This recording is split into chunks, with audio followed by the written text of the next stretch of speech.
Господи Ісусе Христе, Сине Божий, помилуй меня грешного. Отца и Сина и Святия Дух. Амин.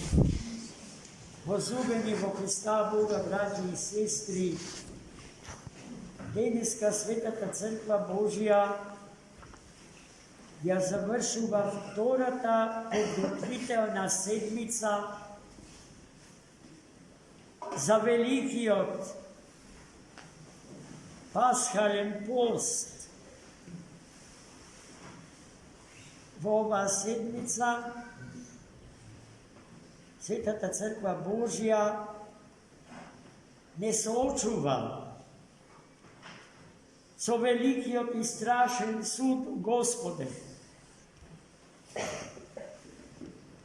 Но на еден прекрасен начин, далеку од секоја закана и втерување страв во костите од луѓето. Туку со јазикот на љубовта, како и секогаш Христос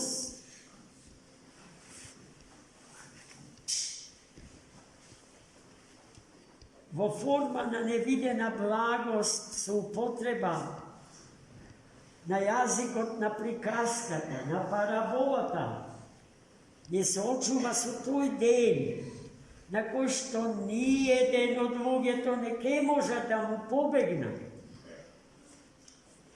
Та блазе си им на оние кои што живеат со паметење на тој ден, бидејќи денот на великиот и страшен суд не прави одговорни за нашиот живот, за секоја наша постапка, за секоја наша мисла и помисла, за тоа како окото ни гледа, за тоа како ухото ни слуша, за тоа како јазикот ни зборува, за тоа како нозете и рацете действуваат.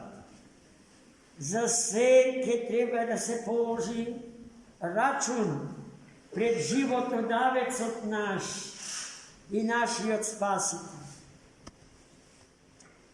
Христос Бог, ке повторам, како и секоја друга голема тајна, недофатлива за умот човечки, ни ја приближува со јазикот на приказката. Па вели,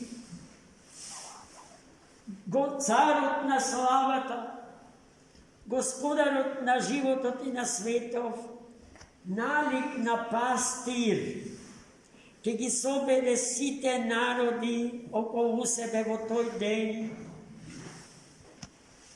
И како што пастирот стадото свое го собира околу себе, па ги двои овците од козите, така Христос ке ги двои и луѓето.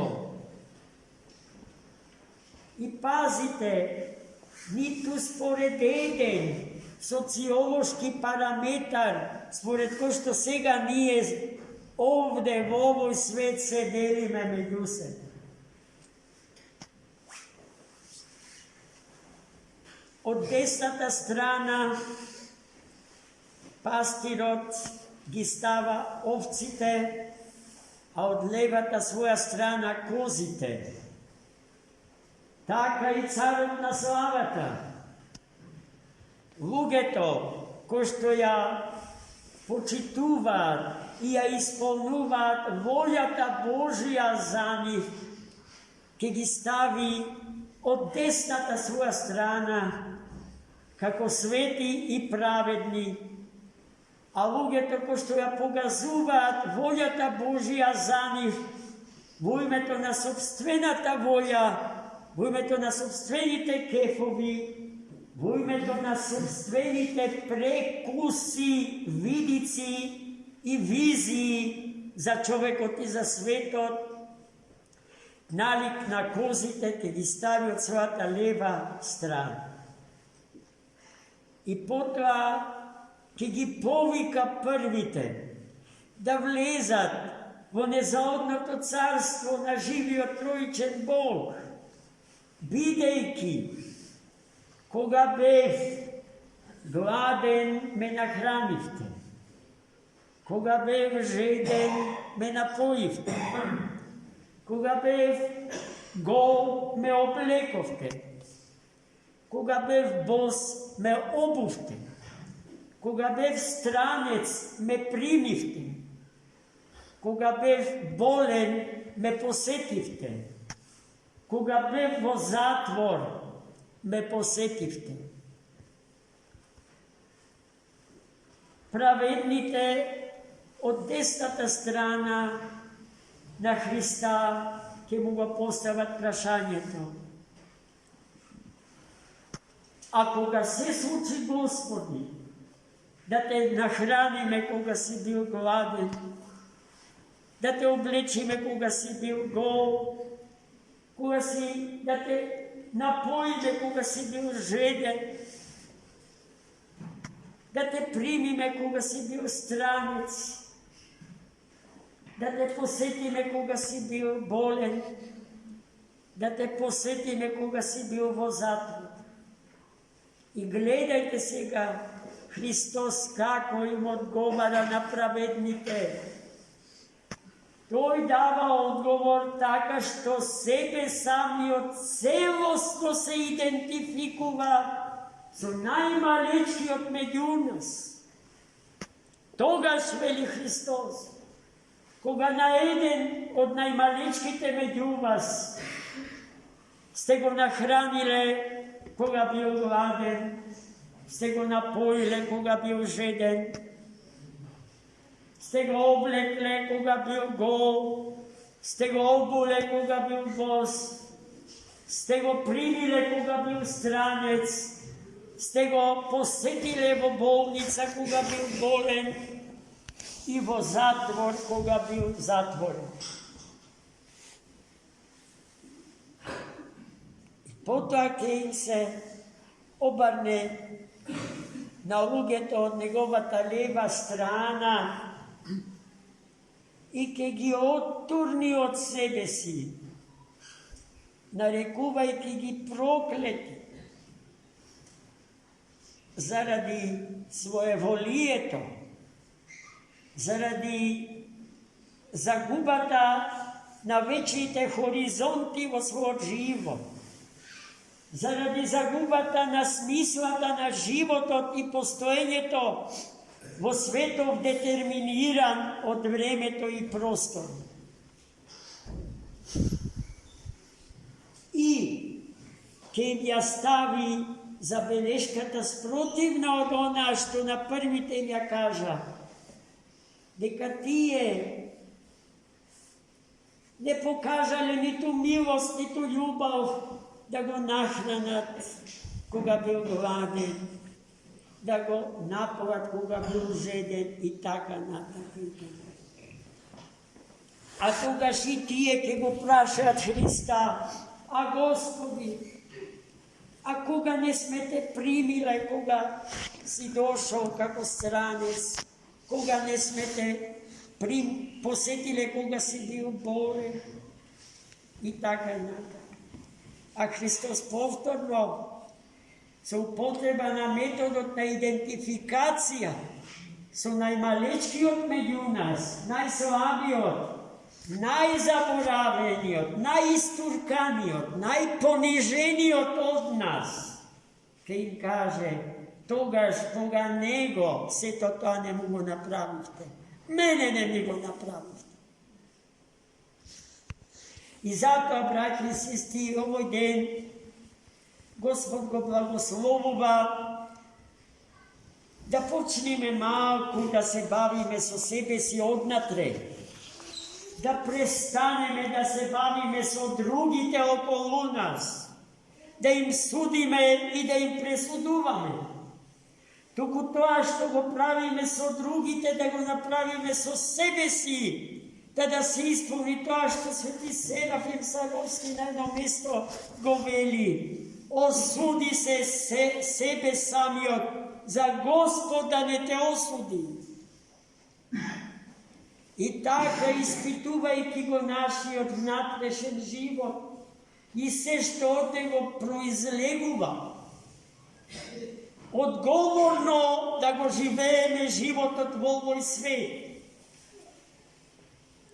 И се што правиме, да правиме Христа ради, нашиот живот одавец и спасител.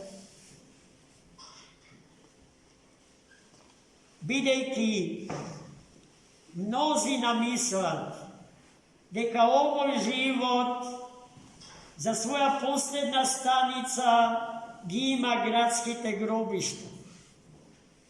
Притоа заборавајќи дека со градските гробишта ништо не се завршува, туку се почнува. И потоа ќе треба да се застане пред Христа Господа и да се даде одговор на прашањата што денеска ни ги постави во светото евангелско четиво. Гледајте, браќи и сестри, колку наши браќа и сестри, нема човеко што не е жива икона на живиот Бог. Без оглед на тоа дали е муслиман, будист или христијанин. Денеска во Турција страдаат илјадници луѓе со разурнати домови, со се што печалеле во потта своја, претворено во ништо, во прав и пепел, со изгубени животи. Повеќе од 45.000 луѓе се погинати во тие страшни земјотреси. Не ли треба да се запрашаме, а како им е нив кутрите таму? А што сме направиле ние за да не олесниме маката? Освен тоа, такви браќи и сестри страдални имаме и покрај себе во нашиот град, во нашата улица, во нашата татковина и надвор од неа се разбира, насекаде по светот. Дали воопшто сме помислиле некогаш на нивните претешки крстови за носење? Дали нашиот ум смислува начини како да им го олесни носењето на претешкиот крст? Тоа е само еден од многуте поводи кои што не тераат да пребиваме во добромислие, браќи и сестри, да се откажиме од злоумислието, кое што се темели во гордоста и зависта и ни го изедува животот однатре, туку да ги засакаме сите страдални браќи и сестри наши, како што се сакаме себе самите заради Бога. И да превземеме чекор, а тој чекор се нарекува христијанска акција.